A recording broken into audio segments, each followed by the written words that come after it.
Bueno, hoy vamos a conectar muy bien con la anterior conferencia, la de Medardo, que con todo ese ánimo, con todo ese espíritu, nos contaba cómo ha sido la experiencia en México desde finales del siglo XIX y comienzos del XX, y sobre todo con la ruralidad, con todos estos pioneros, digamos, de los planes de lectura en México.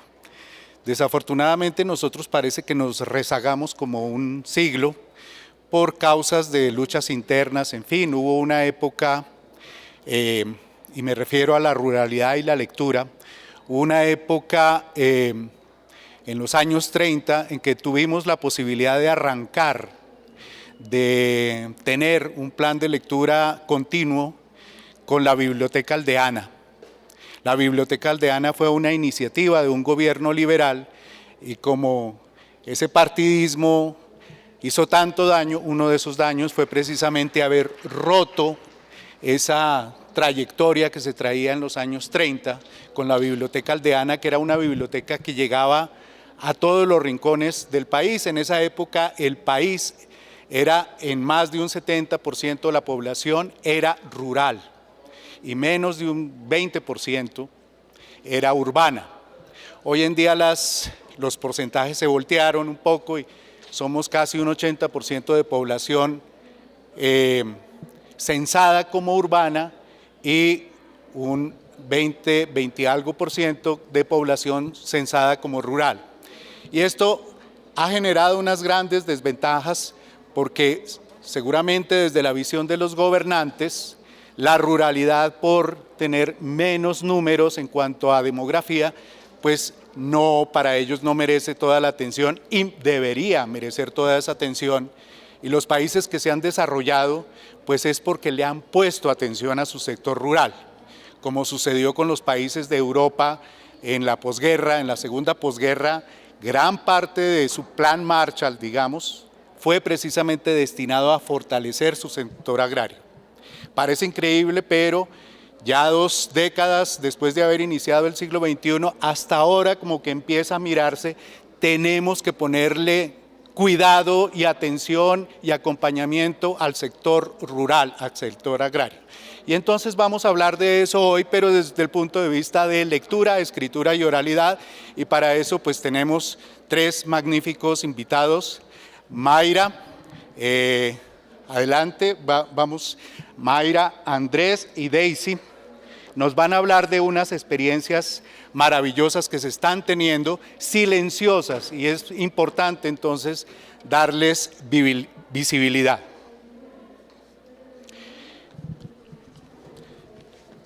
Adelante, adelante Mayra, por favor.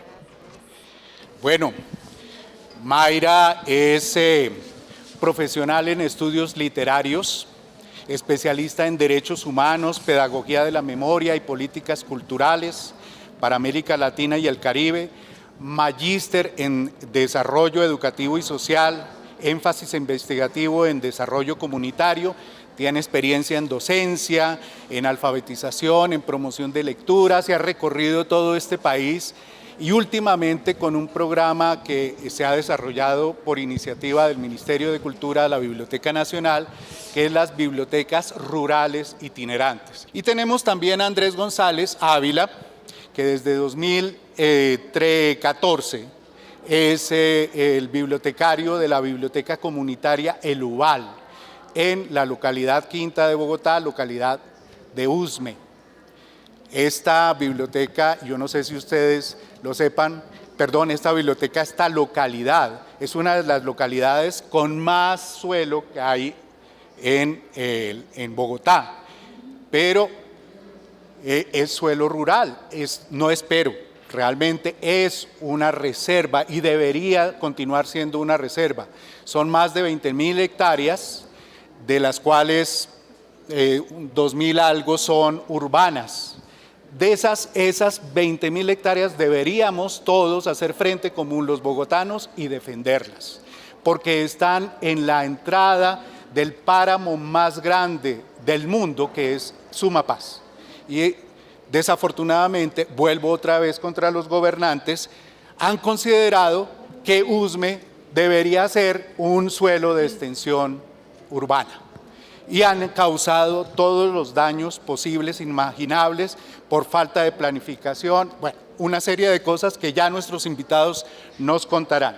Entonces, Andrés dirige, él es el licenciado en Ciencias Sociales de la Universidad Pedagógica Nacional, ha hecho promoción de lectura con su juventud y todo, ha estado haciendo promoción de lectura en los últimos años en Usme y también en varios lugares del país.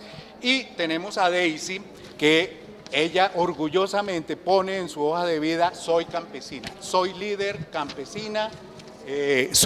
campesina, comunitaria. Ella hace parte de la Biblioteca Agroecológica del UBAL desde el año 2013 y ha estado comprometida en mejorar las condiciones de vida de los habitantes de la ruralidad. En este momento en Usme puede haber 350.000 habitantes, pero de ellos en el censo solamente aparecen 5.000 de la zona, unos 200 en la zona rural y el resto es habitantes que los ubican como habitantes de la zona de extensión urbana, ¿cierto? Entonces, bueno, esto ha generado unas tensiones muy grandes y una de esas tensiones es precisamente por la construcción inconsulta con los miembros de la comunidad, extensión urbana a la construcción de urbanizaciones de cualquier modo, que ha generado conflictos entre los mismos habitantes rurales, urbanos, hasta que luego han tratado de hacer trabajos colectivamente. Usme es una localidad riquísima en colectivos, en experiencias comunitarias. Entonces, de todo esto vamos a hablar. Me extendí un poquito al comienzo, pero bueno, vamos entonces ahora a preguntarle a Mayra sobre esta experiencia de las bibliotecas rurales itinerantes. ¿Cuándo nace? ¿Por qué nace? ¿Y cómo se ha dado esa construcción? Bueno, gracias Alberto por esa introducción tan sentida. Y para las personas que no conocen, o alguien conoce el Programa Nacional de Bibliotecas Itinerantes, no, por ahí una manito. Bueno, como para poner un contexto, el Programa Nacional de Bibliotecas Itinerantes es una apuesta del Ministerio de Cultura, del actual gobierno, de la Biblioteca Nacional y la Red Nacional de Bibliotecas Públicas, que lo que intenta o busca es estimular procesos bibliotecarios en las zonas rurales del país. Esto empieza con el actual gobierno, son 4 años en el que se vincularon por año 150 comunidades rurales que, articulados con la Biblioteca Pública del municipio, generaron procesos bibliotecarios, crearon la Biblioteca Rural Itinerante a partir de proyectos bibliotecarios rurales en esas comunidades rurales del país. Actualmente, ya después del cuatrenio, se han implementado 600 bibliotecas rurales itinerantes. Es un piloto, 600 es un número más bien, ¿cómo se diría?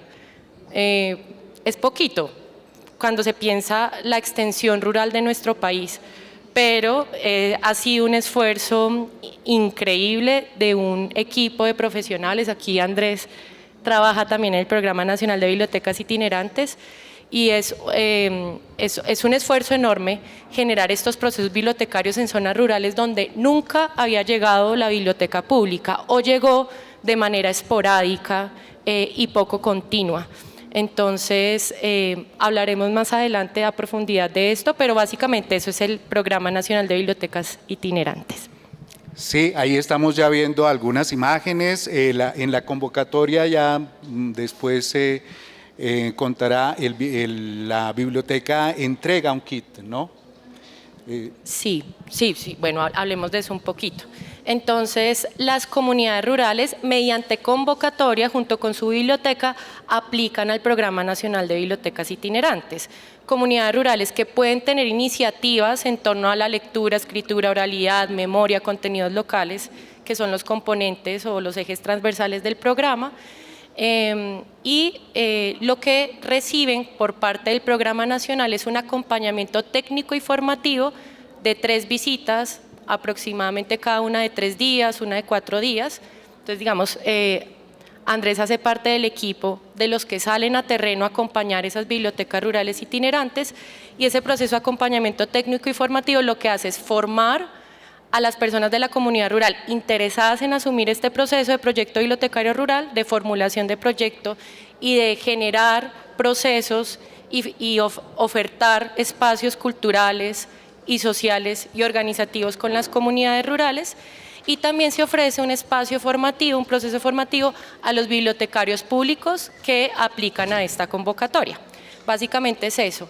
Después de ese proceso de acompañamiento técnico y formativo y de dar pauta, dar herramientas técnicas, metodológicas y didácticas para que desarrollen su proyecto bibliotecario rural, se les ofrece una maleta de recursos que creo que en las fotos ustedes ya la han podido observar. Es una maleta bastante grande, en el que está una dotación tecnológica, una dotación bibliográfica, una dotación metodológica y una dotación didáctica, que resulta poco, pero termina siendo también muy potente para estas zonas del país donde de nuevo no llega oferta cultural o educativa convincente, ¿sí?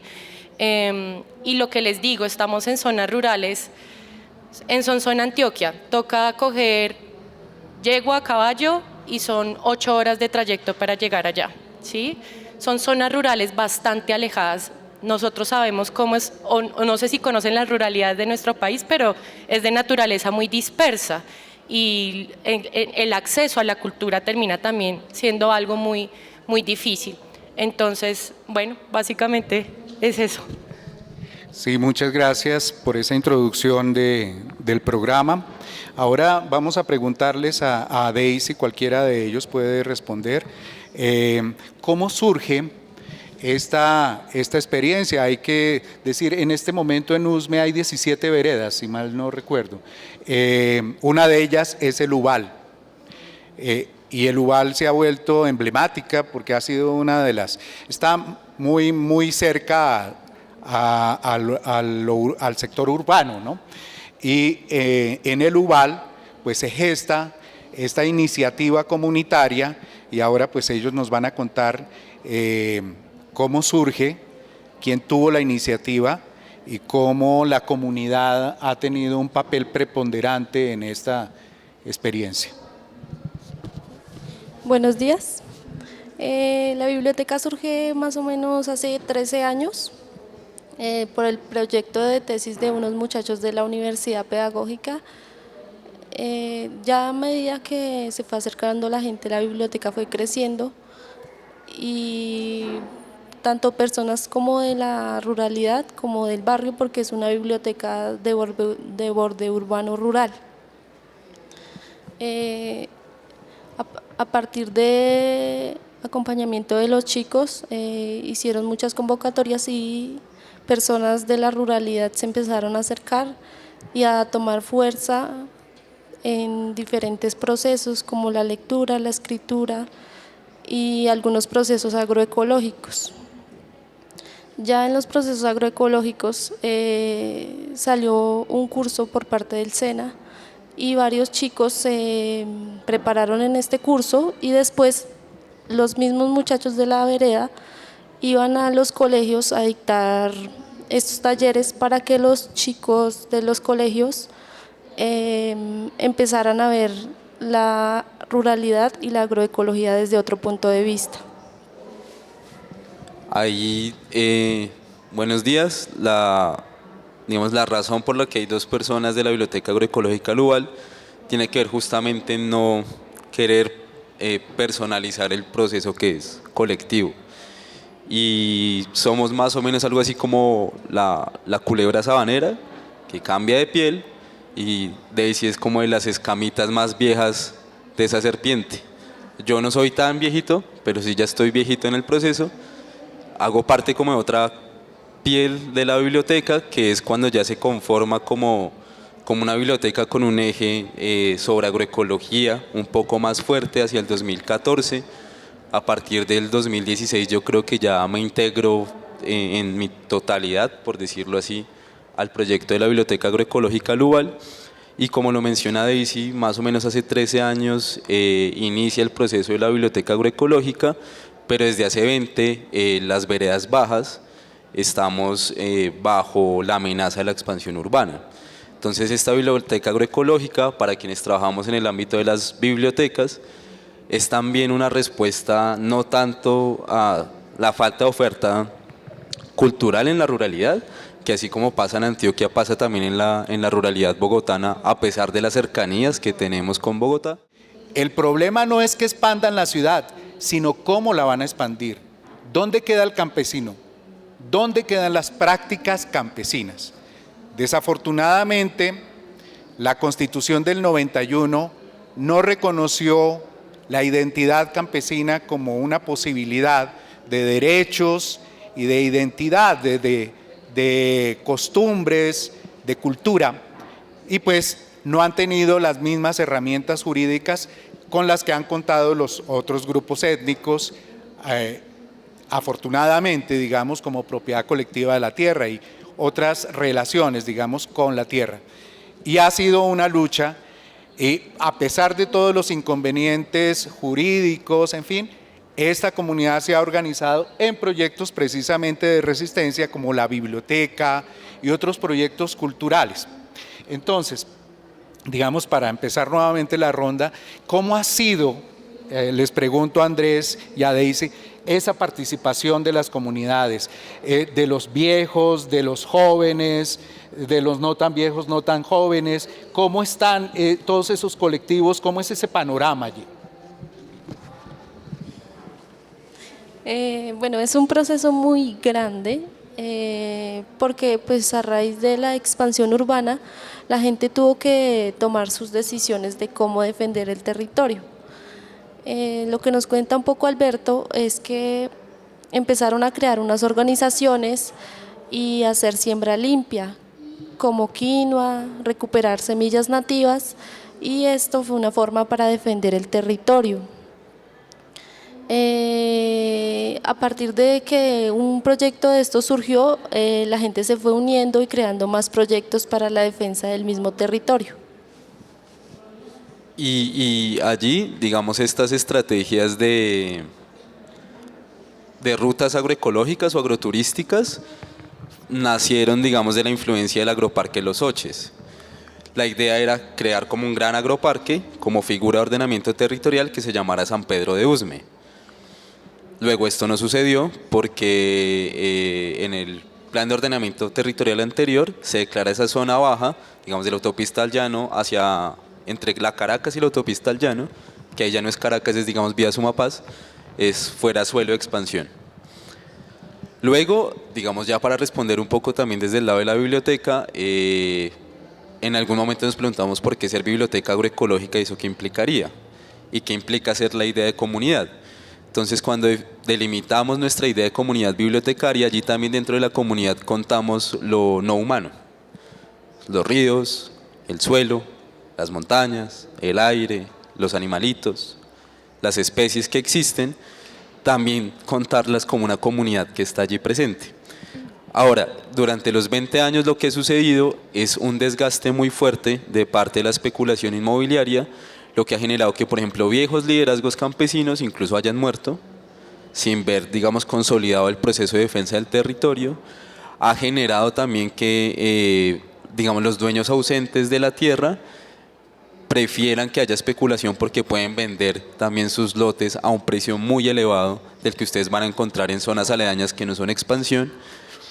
Y por desgracia también el agroturismo es un arma de doble filo, porque al ser un mercado y al ingresar, digamos, capitales y dinero por el lado turístico, puede fragmentar a la comunidad en términos de cómo manejar y cómo distribuir y cómo administrar el territorio con una economía que, digamos, no es la clásica campesina, sino es justamente esta oferta turística.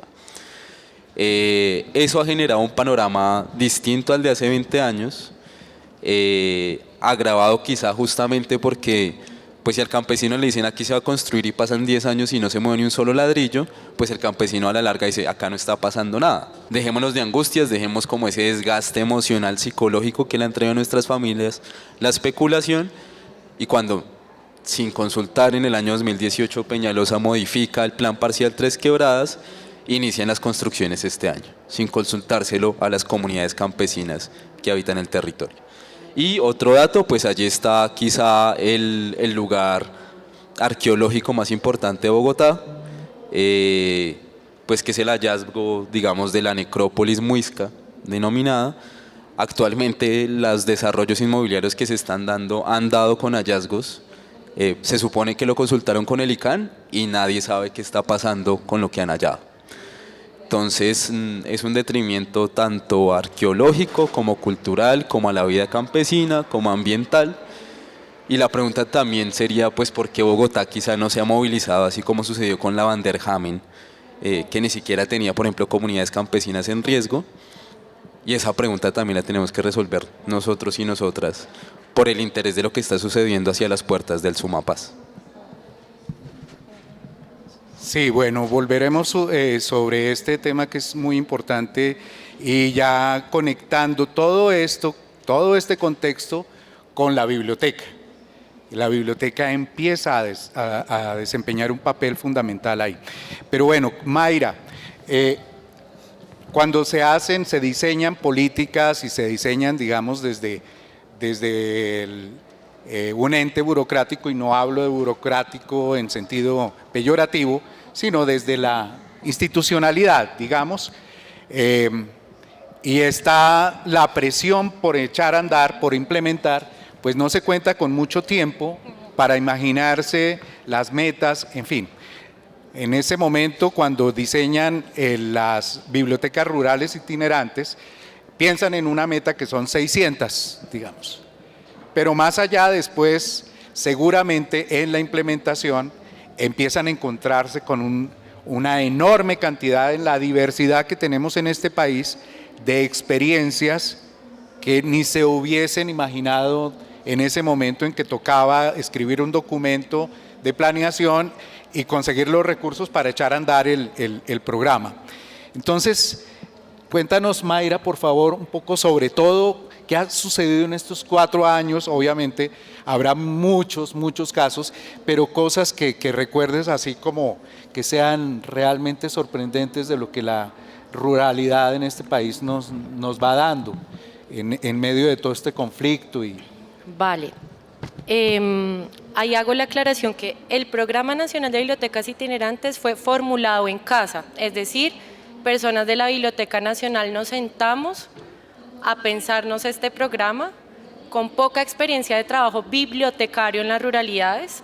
Si bien la Biblioteca Nacional de Colombia y la Red Nacional tiene aproximadamente 1.500 bibliotecas y de ellas hay un porcentaje de bibliotecas rurales y bibliotecas en comunidades indígenas, en resguardos indígenas y en consejos comunitarios afro, aún nos falta mucho de la experiencia, de la conceptualización, del trabajo práctico desde la interculturalidad, comunidades étnicas y comunidades rurales. Entonces, digamos, en la investigación nos dimos cuenta, hay muchos imaginarios que tenemos sobre la ruralidad, ¿sí? Sobre todo las personas de la zona urbana. No es una ruralidad, son muchas ruralidades, no es una manera de entender el campesino, son muchas identidades, y lo que encontrábamos en el proceso de implementación del programa es que hay una variedad de identidades que se reposicionan además continuamente. Están estas identidades que están entre el linde de lo urbano y lo rural, están estas identidades totalmente agrícolas, pescadoras, que trabajan con minería artesanal y que se reconocen como campesinos en sus territorios, y una relación con los territorios también muy variada. Es una palabra capital también en el programa, la palabra territorio, y que cobra valor y cobra sentido y se define desde muchos lugares también. Entonces, por eso ha sido tan difícil, y un desafío bellísimo poder trabajar con distintas comunidades rurales y cómo se entiende lo rural en cada territorio. Es por eso que ninguna biblioteca rural itinerante se parece a otra. son hijas de su territorio, son espejos, son reflejos, son ventanas de su territorio y son las dinámicas propias, los saberes locales, las tradiciones propias de cada territorio que le dan forma a la biblioteca rural itinerante. Entonces, para aterrizar en experiencias, ¡ay, son tantas! Tenemos bibliotecas rurales itinerantes en Bogotá, por ejemplo, en Bosa, ¿sí? Bosa tiene mucha zona rural, Bogotá es más rural que urbana en términos de expansión territorial, ¿sí? Estoy bien, eso.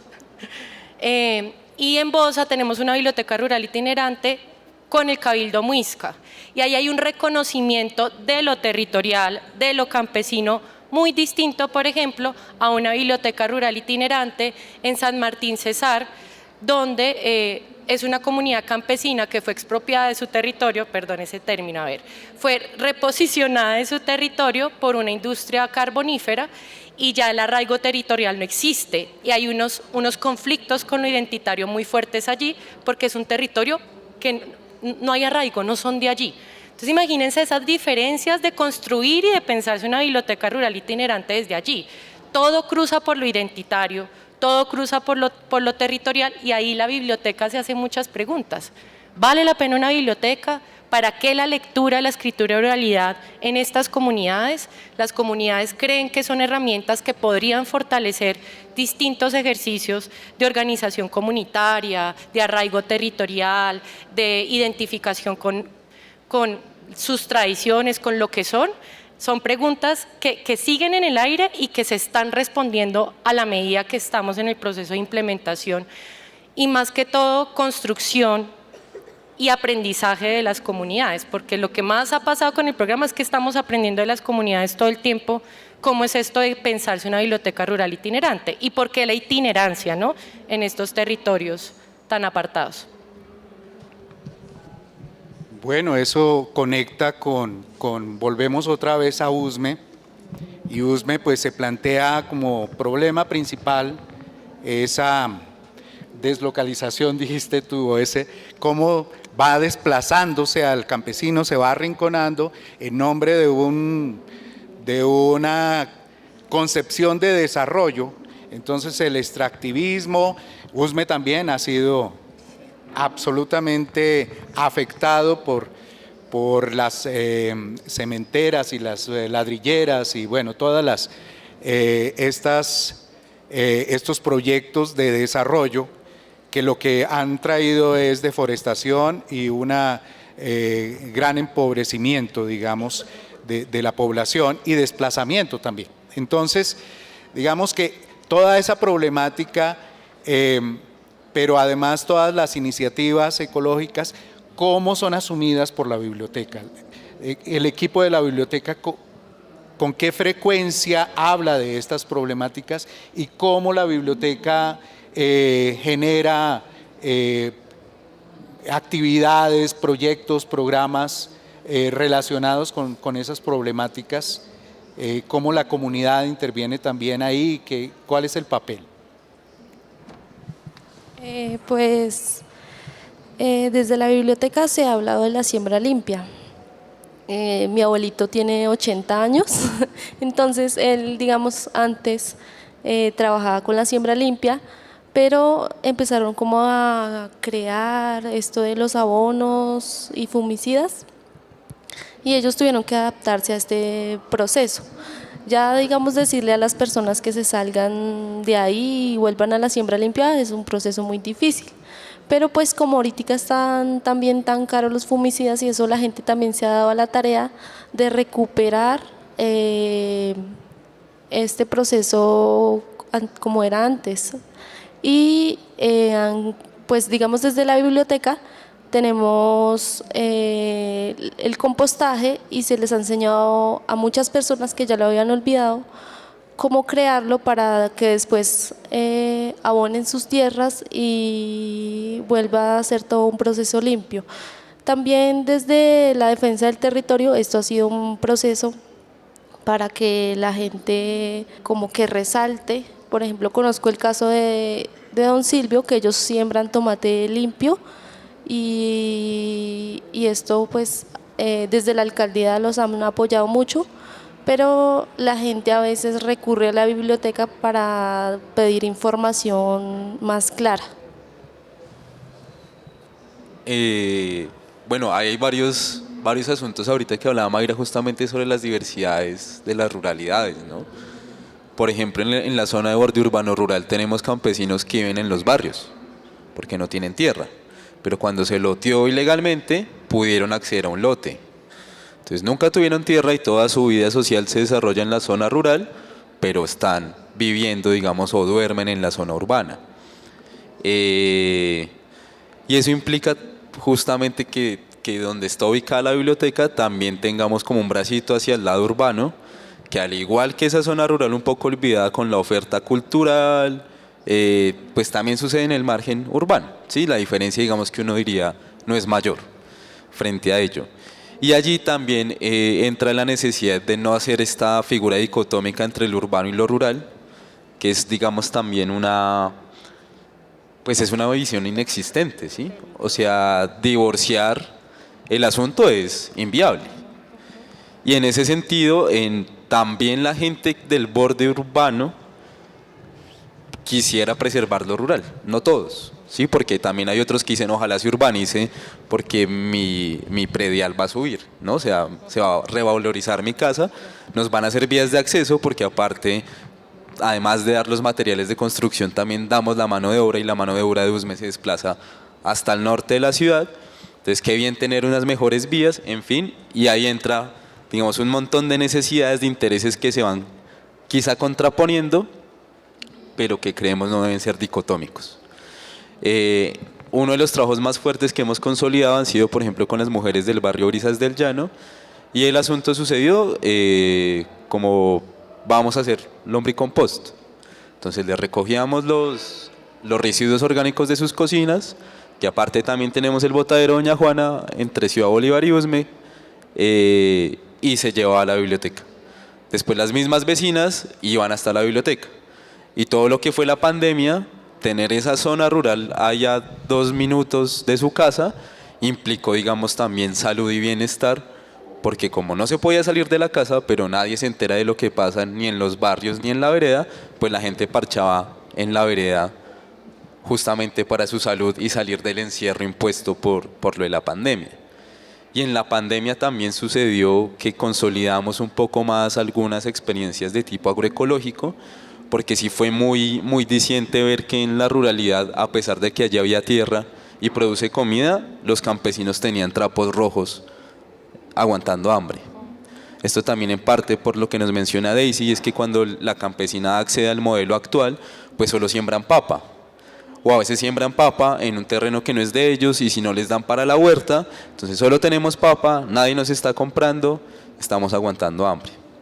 Y eso también implicó que nosotras nos escapáramos un poco de nuestras casas, fuéramos hasta la biblioteca y empezáramos a hacer estas experiencias de agroecología que al campesino pues le quedaron sonando, porque si es, ya no solo es desde el discurso que Daisy también lo mencionaba, sino también es sobre la necesidad económica en que el campesino evalúa por cuál de las vías se va yendo. Entonces en algún momento ha sido el agroinsumo, y quizá ahorita volvamos a una alternativa más económica que la que nos representa la dependencia de agroinsumos. Todas estas iniciativas tienen que ver con la conformación de la colección, cómo la colección bibliográfica y de otros materiales ha sido de alguna manera determinada en estos años por estas emergencias, digamos, y todas estas iniciativas, y cómo interactúan los usuarios de la biblioteca con esta colección, cómo hay experiencia comunitaria también en ese trabajo, hay grupos de estudio, de difusión, cómo es, digamos, esa interacción con el acervo bibliográfico. Yo ahí no le había preguntado nunca a Daisy, pero ¿cuáles eran los libros? ¿Usted se acuerda de los primeros libros de la biblioteca? Pues al principio fueron donaciones de diferentes casas y ya después empezaron a salir proyectos. Pero recuerdo mucho unos folletos que salieron que indicaban como para qué servía cada una de las hortalizas, entonces nos explicaban para qué era la caléndula y a partir de ahí se hacían pomadas o ese tipo de cosas. Entonces, es que sí, esa pregunta se hace porque también la biblioteca tiene como las colecciones a las que accedemos, no sé, en Biblored, pero también las donaciones. Y usualmente las donaciones son un montón del manual de la secretaria del 85, el código del trabajo del 91, los diccionarios de inglés, en fin. Y otras, por ejemplo, la de agroecología, la colección de agroecología sí la hemos, digamos, consolidado un poco más. Pero hay un asunto que a veces no se cuenta en las bibliotecas comunitarias o quizá no lo concebimos desde lo comunitario, y la relación entre el conocimiento y la información, como dispositivos bibliotecarios que igual somos.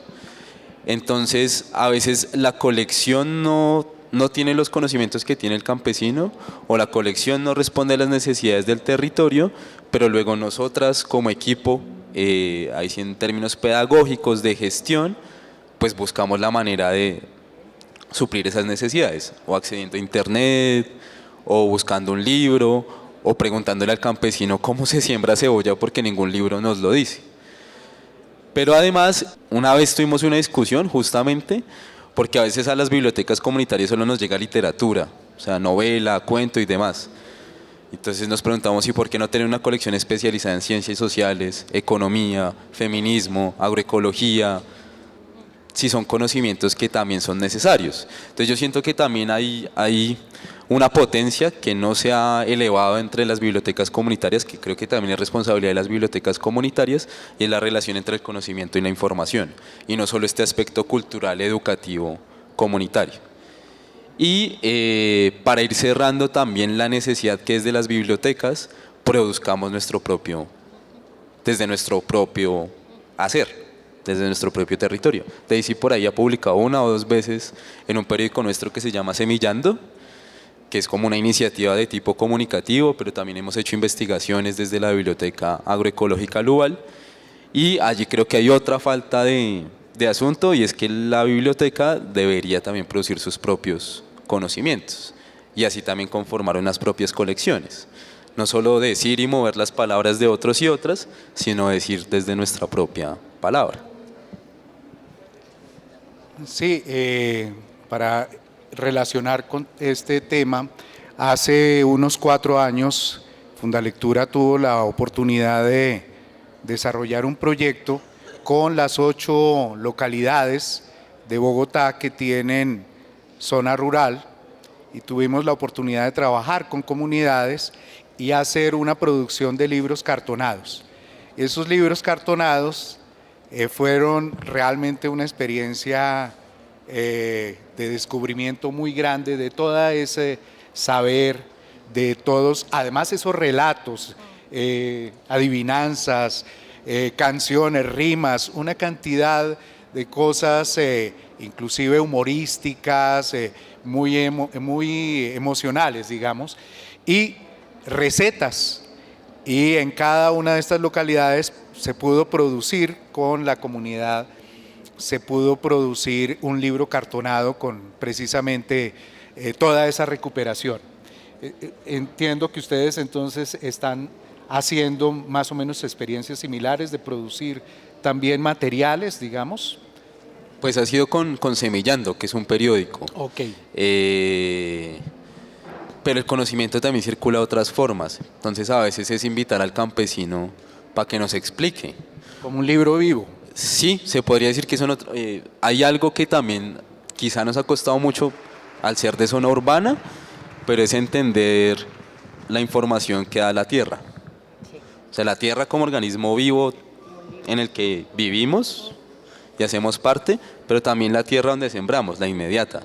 Incluso el modelo de producción industrial, si se quiere, también ha fracturado ese tiempo de observación.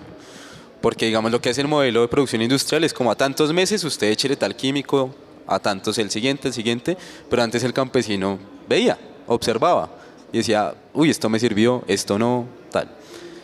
Entonces, digamos, el libro en la biblioteca está en el cuarto de libros, pero la biblioteca es todo, no solo el libro que mediamos, sino la biblioteca agroecológica estaría toda su comunidad como parte viva de, y obviamente ahí también está el libro. No se trata de pues hacerlo a un lado tampoco. Muy bien, Mayra. En todos estos 4 años han ido surgiendo iniciativas, actividades, precisamente en esa recuperación seguramente de esas bibliotecas vivas que son los seres humanos que cuentan. Así que en este momento te venga a la memoria qué experiencias has encontrado en ese sentido y qué iniciativas se han dado. Los proyectos bibliotecarios rurales que formulan las comunidades rurales son muy variopintas. Hay una necesidad de las comunidades rurales de contar, hay una timidez, pero una necesidad, ¿sí? Y esa timidez tiene que ver con procesos históricos de invisibilización de muchas de las zonas rurales. Y procesos históricos también de uso y tenencia de tierras, planes de ordenamiento territorial no muy éticos, y también las mismas comunidades en distintas zonas también tienen procesos históricos muy distintos. Por ejemplo, se me ocurre en Puerto Nariño, Amazonas, no sé si han ido. Sí.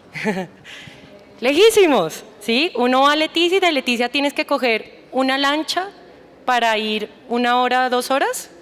2 horas, gracias. Y en Puerto Nariño tenemos una biblioteca rural itinerante con unas comunidades indígenas que hacen parte de un barrio de Puerto Nariño. Son 3 comunidades indígenas, de los cuales solo quedan 2 hablantes de la lengua. ¿Sí? Es un caso de revitalización de las tradiciones de esa comunidad, críticas. Pero lo más difícil, y ahí hablando de colecciones, es que nosotros llegamos con libros en español. ¿Qué mensaje estamos dando nosotros también? Entonces, ahí surgen unas necesidades por parte de la bibliotecaria, de los lectores voluntarios, de algunas de las personas de esa comunidad indígena, pues de querer intentar preservar ciertas cosas. En términos de apuesta está, pero a la hora de la práctica, pues es el reto, ¿no? Que ellos comiencen a hacerlo, a materializar esa propuesta. Por ejemplo, nos vamos para Antioquia. ¿Conocen los caminos de herrería? Gracias a los caminos de herrería, muchos de los territorios de Antioquia se pudieron fundar. ¿Sí? Ustedes ven que Antioquia geográficamente es muy accidentada. Los caminos de herrería lo hicieron estos hombres y mujeres aguerridos que en caballo llevaban comida para muchos días y son caminos de tradición. Son caminos llenos de toda la historia de lo que fue la fundación de esta parte del territorio colombiano. Entonces, por ejemplo, tenemos un ABRI que se encarga, estos caminos de herrería, si no se cuidan, pues se descuidan y se pierden y nadie se acuerda que esto existió. Y es, digamos que histórica y culturalmente es importante para robustecer la identidad y la tradición antioqueña paisa, ¿no? Entonces, ESABRI quiere hacer una revitalización de estos caminos de herrería desde un ejercicio de cuidado del territorio, pero también desde un ejercicio histórico. Van donde los abuelos, van donde las abuelas, los adultos mayores, a preguntar cómo fue la fundación de ese municipio, la fundación de esta vereda, del territorio, a partir de los caminos de herrería, ¿sí? Todo lo de las prácticas agrícolas, tenemos 3 BRI que recuerdo aquí en Boyacá, cuya biblioteca rural itinerante no es un estante con libros, sino es la huerta. Y todas las prácticas agrícolas que quieren recuperar a partir de las tradiciones ancestrales de abuelos y abuelas, que en algunos se reconoce como tradición muisca, y cómo es su relación con el huerto, con el territorio, a partir de esas prácticas ancestrales. ¿Sigo más? Sí, la costa. Vámonos para la costa. La costa, las 2 costas. Sí, Ay, bueno. Ay, no, hay una bellísima. Bueno, no es costa atlántica, sino la zona del Urabá antioqueño. El mediador de esa biblioteca rural itinerante no sabe leer y escribir. ¿Qué significa eso también? A mí me parece bellísimo, conmovedor y debería ser una apuesta también de incluir todas las maneras de circulación de saberes y conocimientos. Este señor es pescador y conoce formas ancestrales de pesca, cosa que se está perdiendo. Y una de las iniciativas de esa biblioteca rural itinerante es hablar sobre estas formas de pesca ancestrales y recuperar. Es un territorio netamente pesquero, está al lado del mar, viven de eso. Y más que libros, es el conocimiento sobre el mar y las formas de pesca. Entonces, al final lo que uno empieza a entender con este programa es que es eso, los libros son una forma de acceder al conocimiento y la información. La biblioteca no debería privilegiar exclusivamente esa única manera de acceder al conocimiento, sino las múltiples necesidades, maneras como se circulan los saberes y los conocimientos en los territorios. Y las bibliotecas terminan siendo las personas que habitan los territorios y que tienen un montón de conocimientos prácticos, históricos, culturales, ancestrales, que merecen ser escuchados, reconocidos, visibilizados a partir, por ejemplo, de la producción de contenidos locales, que es uno de los ejes transversales que maneja el programa. ¿Sí? Eso. Bueno, no, aquí parece que tenemos la presión del tiempo. No, perfecto. Entonces, en USME llama la atención, 13 años hace que se creó la biblioteca. Y ahí entonces, yéndonos al lenguaje de la geografía humana, me refiero desde las ciencias sociales, el territorio y la gobernanza de estos procesos comunitarios, ¿cómo es esa forma de gestión que ustedes tienen para haberle podido dar sostenibilidad a este proyecto? No sabemos. Suele suceder, de milagro, ok.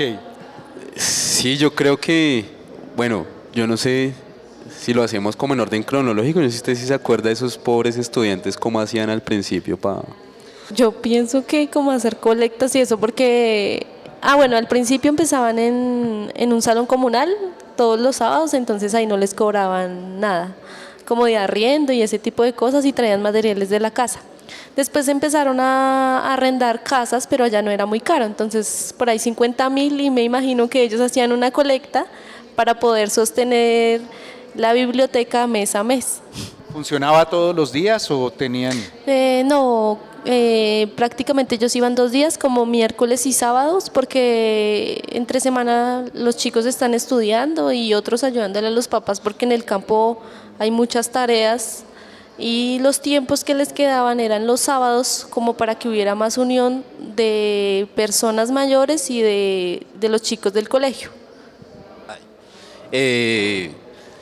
Sí, creo que pues de los relatos que yo tengo de esos tiempos, sí, así el estudiante apasionado por hacer trabajo comunitario y sin tener como plata para las copias y en fin. Pero también creo que que es como un medidor que hay en las comunidades rurales, y es ver qué tanto hacen los mechudos esos o los tatuados o esos que hablan raro, en términos de si aguantan el trote, por decirlo así, y si de todo lo que hablan lo aplican.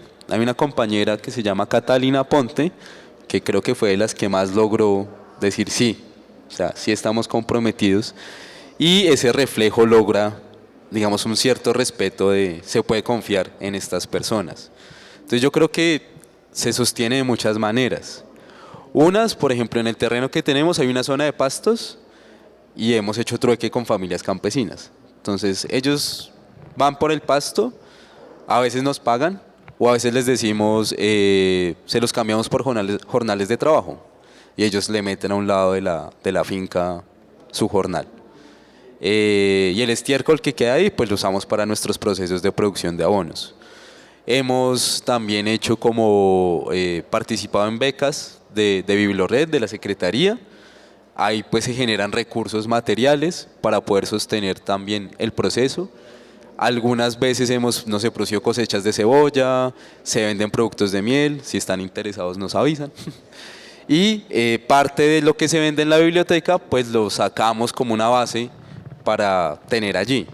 Los estudiantes con los que trabajamos actualmente somos como casi 35, 40 personas los sábados, se cocina para todo el que llegue el sábado, entonces no gastamos de nuestro bolsillo, sino que cada quien le aporta algo a la olla. Y todos vamos a comer, incluidos los perros que van a la biblioteca y que hacen parte de nuestra comunidad. Pero sí nos lleva a pensar algo muy serio y es la economía de los procesos comunitarios. O sea, sí la hay.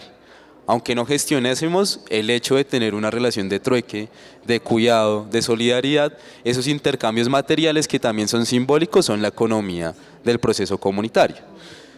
En nuestro caso, el arriendo por lo general se negocia a 2 años y pagamos, si no estoy mal, como 2.800.000 por los 2 años. Eso implica que nos tenemos que preocupar como por 1.400.000 al año, que no es mucho, pero bueno, ¿y de dónde va a salir el 1.400.000? Más el gas, porque no hay gas natural, a pesar de estar tan cerca de los barrios, nos toca comprar gas. La alimentación, la inflación, entonces sí, es eso. Y el agua de allá no es que sea muy tomable, entonces a los chicos del servicio social les pedimos que cada uno lleve 1 litro de agua para poder hacer los alimentos. ¿Están cerca al páramo? Y tan sucia el agua. No, y también hay una planta que El Dorado que surte muchos barrios de ahí, pero nosotros no tenemos acceso a esa agua. Entonces hay una planta de tratamiento que se llama la planta de acueducto El Dorado, en medio de la vereda, y nadie de la vereda recibe agua tratada de esa planta. Hay un acueducto comunitario, por ejemplo. Entonces todas esas relaciones económicas creo que han sido diversas estrategias. Donde ha sido más potente es cuando hemos podido nosotros como parte del equipo poder conseguir un trabajo en el territorio, porque nos da el tiempo de desplazarnos. Pero cuando nos toca salir, decae o nos limitamos a lo que podemos hacer con las fuerzas que tengamos. Uno de los objetivos que seguramente desde la institucionalidad, el Ministerio de Cultura y la Biblioteca Nacional se han trazado es precisamente generar bases para que haya sostenibilidad de estas iniciativas de las BRI. Sobre eso, ¿cómo lo han trabajado y cuál es el esquema de gobernanza de esas BRI pensado desde el Ministerio? Como estamos en una fase de pilotaje, hemos hecho pocas acciones para el tema de evaluación y seguimiento. Digamos que el reto principal que se viene ahorita que se acabe este gobierno es cómo generar procesos de sostenibilidad desde la institucionalidad para respaldar estos procesos que ya fueron implementados.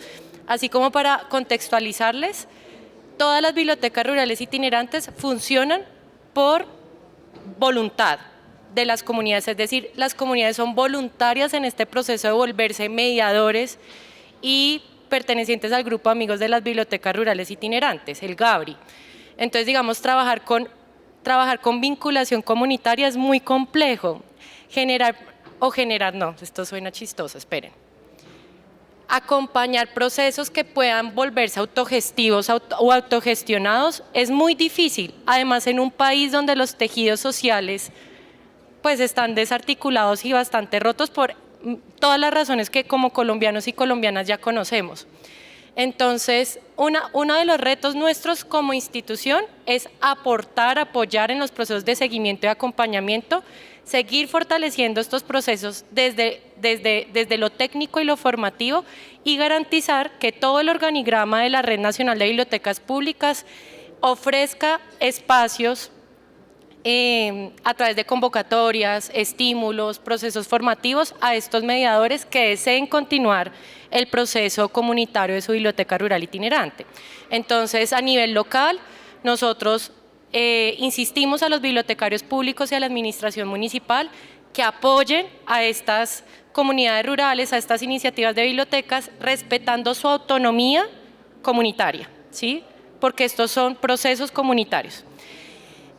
A nivel departamental, a los coordinadores departamentales de las bibliotecas públicas, les decimos que por favor ofrezcan en estos espacios formativos que se les ofrecen a los bibliotecarios públicos, espacios de formación también a los mediadores, que contemplen a los mediadores como integrantes de su red departamental de bibliotecarios bibliotecarias, auxiliares, promotores de lectura. Y ya a nivel nacional, pues la idea es seguir generando procesos de acompañamiento a través de nuestro equipo en terreno, visitas que generen todavía procesos de seguimiento, acompañamiento técnico y formativo, y también a partir de los estímulos y las convocatorias que ya desde el año pasado en el portafolio de estímulos del Ministerio de Cultura hay contemplados 3, si no estoy mal en estos momentos, estímulos dirigidos a personas, mediadores y mediadoras de las bibliotecas rurales itinerantes. La idea es que haya mucha más oferta, porque autogestionar procesos culturales en este país no es fácil, pues para la muestra un botón, todo lo que ha tenido que hacer el UBAL, y no me imagino lugares mucho más lejanos de los centros urbanos como Bogotá o ciudades importantes. Entonces sigue siendo un reto enorme. Cualquier idea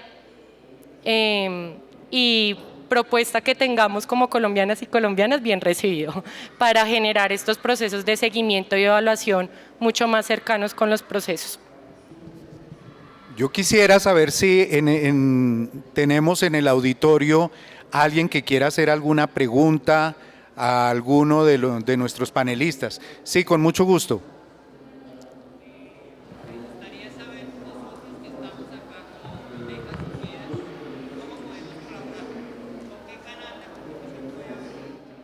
¿La pregunta va dirigida a alguien en especial o a todos?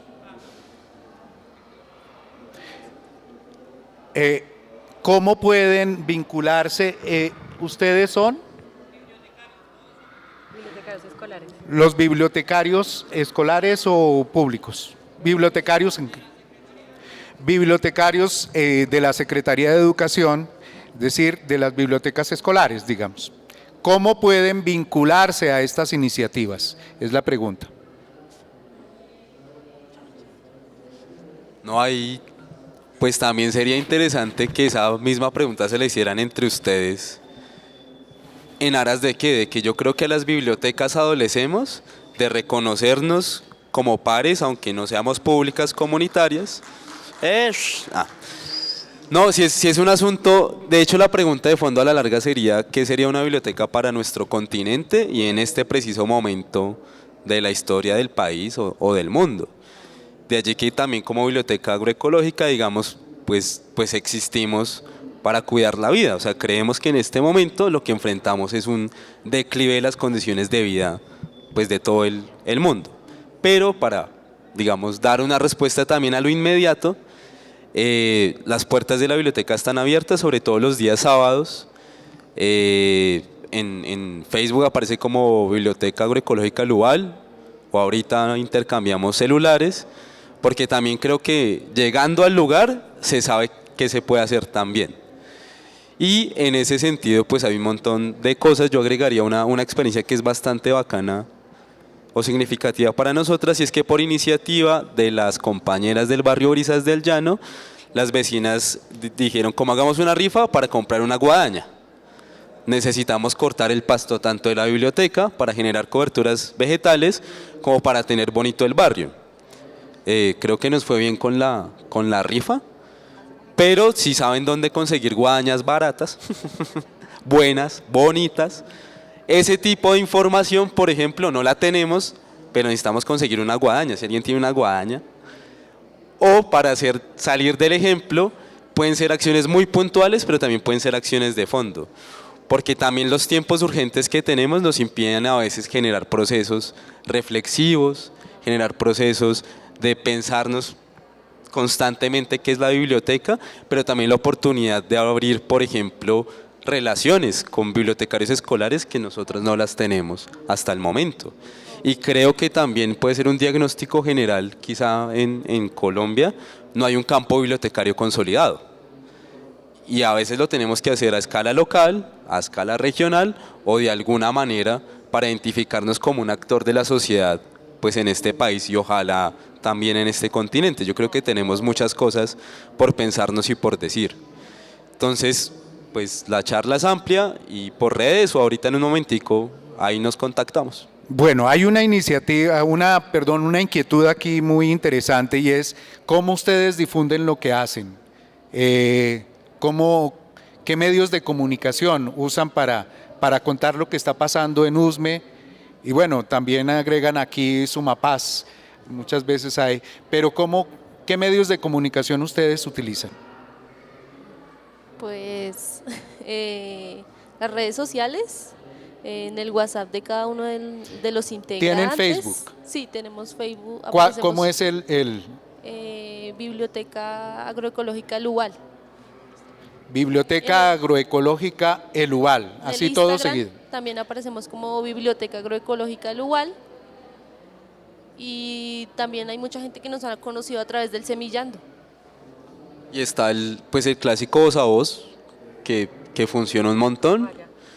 Y pues a veces sí no se fíen por la regularidad de las publicaciones de Facebook, porque también nos dimos cuenta que la comunicación demanda trabajo. Sí. Y dentro de todo lo urgente que resolvemos, a veces la comunicación se rezaga. Entonces, todos los sábados nos van a encontrar en el terreno, por redes sociales nos pueden escribir y les responderemos. Y a veces también nos hemos preguntado si necesariamente hay que difundir siempre, ¿sí? O sea, qué tan estratégico es, con quién estamos hablando en redes, con quién nos interesa realmente dialogar profundamente, y a veces la respuesta ha sido que por redes no conectamos con las personas con las que quisiéramos. Y hay otra pregunta también para ustedes. ¿Cómo son los hallazgos arqueológicos, la defensa del mismo territorio y aún más de nuestra comunidad campesina? Bueno, los hallazgos arqueológicos se encontraron porque ahí iban a hacer una vía que conectaba con el Tres Quebradas y... es que no sé si es como el micrófono. Sí, es como el micrófono. Entonces encontraron, el señor de la máquina, dicen que se encontró una paila de oro y dejó la máquina botada y se llevó su porción de oro. Entonces ahí se dieron cuenta que había un cementerio indígena y muchos de los líderes sociales han tomado esto como que los ancestros se levantaron para defendernos. ¿Cuál era la otra pregunta? Esos relatos que se generan. Sí, sigue cómo ha sido esa defensa de ese patrimonio arqueológico. Ya. Bueno, la defensa del territorio ha sido un poco ardua. Don Jaime Beltrán, que en paz descanse, también activó este proceso porque como que los huesitos y todas esas cosas que encontraron se las llevaron y no querían como dejar eso así, ya pasar una vida y como si nada. Entonces se crearon varias estrategias para crear un museo y pues eso está en el pie, todos están como al pie del cañón para que esto surja y hay varias lideresas que como que ya han firmado acuerdos para que el museo se haga realidad. Y de la defensa del territorio pues hay diferentes estrategias que hemos concertado con la comunidad por medio de charlas. Y bueno, por ejemplo, hay una mesa de patrimonio de la localidad de Usme, que creo que así la van a encontrar también por redes sociales si les interesa acercarse a ese proceso. Usmeca. Usmeca, es el parche Usmeca. Pero también hay un asunto interesante y es que, claro, apareció lo ancestral, pero quienes defienden ese hallazgo son las comunidades campesinas. Obviamente porque también era estratégico frenar de todas las maneras posibles la expansión urbana. Ahora han habido, digamos, Usme, a diferencia de otros territorios, no ha tenido cabildo muisca. Ahora han llegado como unos intereses de muiscas, pero los campesinos se sienten también desconocidos frente a la presencia muisca, porque los campesinos dicen, pero si fuimos nosotros, nosotras, quienes los defendimos en un primer momento, y acá no había ningún muisca en ese momento, ¿sí? Y por otro lado, algo preocupante, no sé si ustedes se han percatado de la ampliación de la avenida Caracas hacia el sur. Ahí habían unas ladrilleras, se encontraron hallazgos, pero ahí sí cruzaron la vía.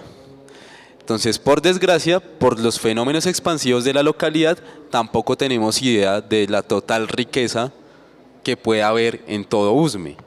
Particularmente si se considera pues una zona, una necrópolis, hay arte rupestre, hay restos, digamos, óseos de entierros, y esta idea, digamos, de museo también de orden comunitario, más que solo institucional. Pero, por desgracia, también por la expansión de las dos primeras unidades de gestión del Plan Parcial Tres Quebradas, ya han como vandalizado algunas de estas zonas. La pregunta es cómo se manejaría con una densificación de 9.000 familias que llegan a la zona, que es al lado, o sea, cruzando la avenida del hallazgo arqueológico. Entonces sí queda rezagado, por desgracia, todo ese conocimiento. Ha mencionado a don Jaime Beltrán, sí, que en paz descanse, él falleció en 2001, 2020, perdón, 2020. 2020, era un narrador maravilloso. Cuando tuve la oportunidad de hablar con él y contaba la historia de cómo se había dado el hallazgo arqueológico, esto parecía una película de misterio, realmente. Y él decía, yo soy un campesino que tiene quinto de primaria, pero sé exactamente qué es lo que hay que defender. Y lo defendía muy bien y se informaba. Él le encantaba muchísimo buscar a los muchachos universitarios, muchachas y muchachos universitarios y hacer combos de estudio, digamos. Averiguar las normas. Él sabía muy bien de la normatividad urbana y él precisamente por esa sabiduría lograba liderar unos procesos de resistencia con argumentos jurídicos muy bien pensados. Entonces él relataba de una manera muy interesante la forma en que tuvieron que llevar los restos encontrados por accidente, que parece que los trabajadores de Metrovivienda estaban ocultando, según decía Jaime Beltrán, y lograron meterse a un predio que era de Metrovivienda y pues por supuesto si los encontraban era un delito. Lograron meterse, sacar algunos de estos restos y llevarlos a la fiscalía o involucrar a la fiscalía, porque de otra manera, es decir, es probable que aquí haya habido unas fosas comunes, y eso fue lo que hizo que fueran los medios de comunicación, la fiscalía, todo el mundo, y pudieron evidenciar, y ahí apareció un estudiante, de la Nacional, Antropología creo, y dijo, perdón, es que esos no son restos de fosas comunes, eso es antropológico porque mire que hay también cerámicas y cosas, entonces ya pudieron llevar. Si hubieran dicho que eran restos arqueológicos no les hubieran puesto tanta atención como la de la fosa común. Entonces lograron visibilizar toda esa experiencia y realmente el que hoy tengan un área arqueológica protegida, la única de Bogotá, que tengamos una de las 23 áreas arqueológicas protegidas de Colombia, es precisamente la de Usme, la de Bogotá, el cementerio arqueológico. Y lo tienen no porque la institucionalidad haya hecho la gestión, lo tienen es porque los campesinos fueron, hicieron todas las gestiones, comprometieron a la alcaldía, comprometieron al ICANN y han estado moviendo eso. De otra manera, esta es una de esas experiencias de defensa de patrimonio arqueológico en el que es la comunidad contra toda la institucionalidad la que ha logrado defender y sacar adelante. Y hoy en día tienen el parque, digamos en proyecto, el parque arqueológico Jaime Beltrán, lo pusieron en honor a este gran gestor. Bueno, ¿hay alguna otra pregunta? ¿Tenemos tiempo para más preguntas? ¿No hay? Sí tenemos. Entonces, sí, por favor, Medardo. Quisiera saber cómo fue que ustedes se sumaron al momento de la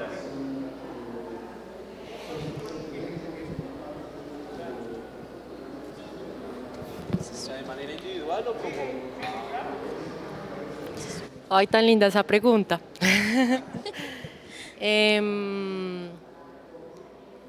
digamos que la relación con la lectura siempre ha sido muy estrecha desde la familia, pero así como ganas de compartir ese placer con otras personas fue desde la universidad.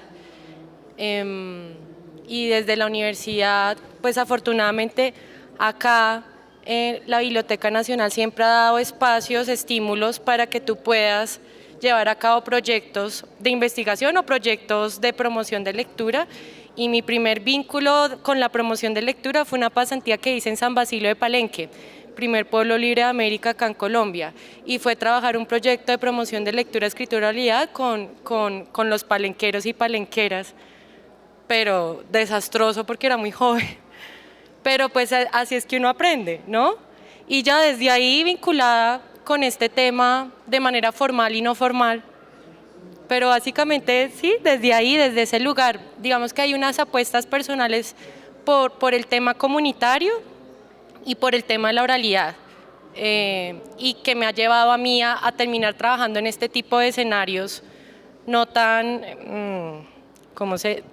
no tan formales o tan convencionales en la promoción de lectura estricta, de esa manera. Entonces sí, es muy resumido. Gracias. Bueno, pues mi familia no es que tenga como muchos estudios ni nada relacionado, pero recuerdo mucho que cuando estaba en primero de primaria, mi mamá trabajaba en el aseo en el colegio donde yo estudié, que es rural. La profesora le regaló 3 libros de cuentos y desde ahí me gustó mucho la lectura y ese tipo de cosas. Y ya después hice como una conexión con la Biblioteca Agroecológica Lual para ser promotora de lectura en el colegio donde yo estudié.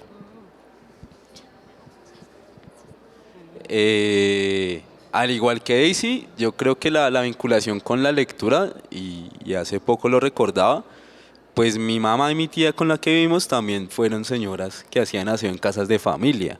Y los libros que a veces botaban llegaban a la casa.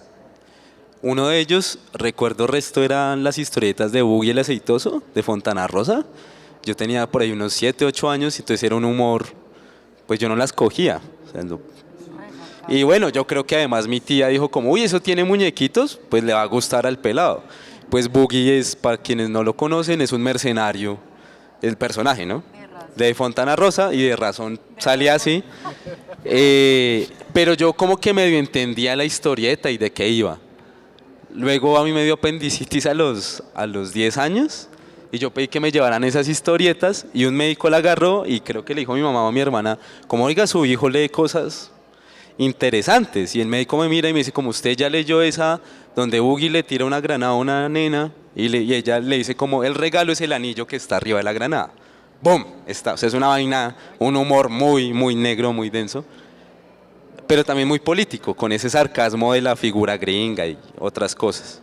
Después yo ya fui entendiendo de qué iba todo Buggy el Aceitoso. Y lo mismo, pues la familia no es que sea una familia académica, ¿sí? O sea, como que esa cercanía con el gusto por la lectura, yo no sé si fue más bien individual, como en el caso de Daisy, que las mamás dicen, pues los libros son buenos, léalos, cójalos. Perdón mamá si leí Buggy el Aceitoso de manera prematura. Y luego ya en el colegio, como en 10º, 11º, en el barrio El Inglés, porque yo no estudié en la localidad, e inicié procesos comunitarios de talleres de lectura y escritura. Y ya luego vincularse formalmente en el 2014 con un proyecto que se llamó Lectores Ciudadanos. Ahí conocí a Daisy y ahí ya me quedé en el UAL. Entonces creo que sí, básicamente ese compromiso entre lectura, comunidad, el gusto fue una vaina que fue pareja. Yo me sumo a esta. Tengo 3 escenas muy cortas. Una, mi papá, que es un campesino que tampoco tuvo más de quinto de primaria, boyacense, pues mis padres vinieron a Bogotá a vivir en un barrio popular, y lo que yo recuerdo desde que tengo memoria es que mi papá se sentaba con todo lo que encontrara, periódico, libro, se sentaba y leía en voz alta. Y para mí eso era mágico. Y luego la otra escena es, no sé por qué tomé la iniciativa de convertir a mi hermano menor en sujeto, digamos, de hacer promoción de lectura, de escritura, y desde muy pequeño, antes de que entrara a la escuela, él ya sabía leer y escribir, porque para mí era mágico poderle enseñar. Y la tercera escena es que me reunía, hacíamos como unos grupos con vecinos en el barrio popular a leer Memín Pinguín, que es una historieta mexicana, y la leía y la dramatizaba. Digamos que todo esto, y para mí era fascinante que se reunía un público además a escuchar la lectura dramatizada. Esas son las tres escenas que recuerdo con las que comencé. Entonces, ya tenemos, muchas gracias. No tengo posibilidad de hacer resumen. ¿Sí? Uno, hemos visto una nueva manera de definir biblioteca desde la ruralidad. No es solamente los libros, son esos seres humanos que están ahí con toda su sabiduría, con todos sus relatos, quienes constituyen la biblioteca. Dos, los procesos comunitarios son fundamentales y los funcionarios o se renuevan en sus chips y atienden que esos procesos comunitarios son justamente en donde está la savia de una nueva manera de gobernar, de dirigir lo público, o van a seguir siendo un desastre.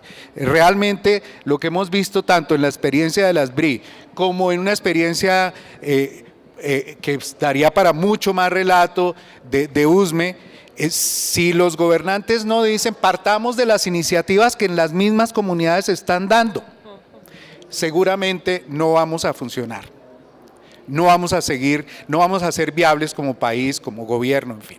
Y tercero, no es solamente la escritura y la lectura, evidentemente la cultura escrita es fundamental. Ayer se decía, es un derecho, en fin, hoy en la primera conferencia era muy interesante el derecho también a leer, en fin, pero la oralidad es fuente también, es una fuente impresionante de conocimiento. La oralidad tiene que ser una política cada vez más fuerte y de ahí es donde surge toda esa savia. Eso es básicamente lo que podría decir. Muchísimas gracias. Listo, y un cuarto yo agregaría la pregunta que hacía su merced, ¿qué podemos hacer? ¿No? ¿Y qué podemos hacer frente a qué? Como bibliotecas, bibliotecarios, que es lo que en parte somos. Creo que esa pregunta la tenemos que resolver entre todos, es una pregunta que hay que resolver también de manera colectiva para saber qué tenemos que hacer, y desde la biblioteca decimos que lo que hay que hacer es cuidar la vida desde donde estemos, y la biblioteca no es ajena. Por piedad, una última, déjame una última. Ahora sí, el remate. Por piedad, con respecto a la pregunta de qué pueden hacer los maestros y los colegios, el caso claro lo podemos encontrar en USME con el hallazgo arqueológico. Si la actividad, el papel que desempeñaron las instituciones educativas y en cada una un maestro que tuvo la iniciativa de difundir entre sus estudiantes el patrimonio arqueológico, aun cuando Metrovivienda decidió cerrar las visitas, ellos se idearon una forma alternativa de difundir el patrimonio arqueológico y fue a hacer unas exposiciones itinerantes por todas las veredas desde las instituciones educativas, y ahí fueron fundamentales los maestros, fueron realmente fundamentales, y por eso hoy tenemos una muchachada de una cantidad de jóvenes que han decidido su carrera, por ejemplo, han estudiado administración medioambiental, antropología, etcétera, y lo han decidido porque quieren contribuir con el hallazgo arqueológico y con la protección de su medio ambiente, en fin, y eso se debe justamente a que desde la institución educativa allá en USME, un maestro que alimentó todo ese amor por ese entorno. Bueno, ahora sí, muchísimas gracias. Gracias.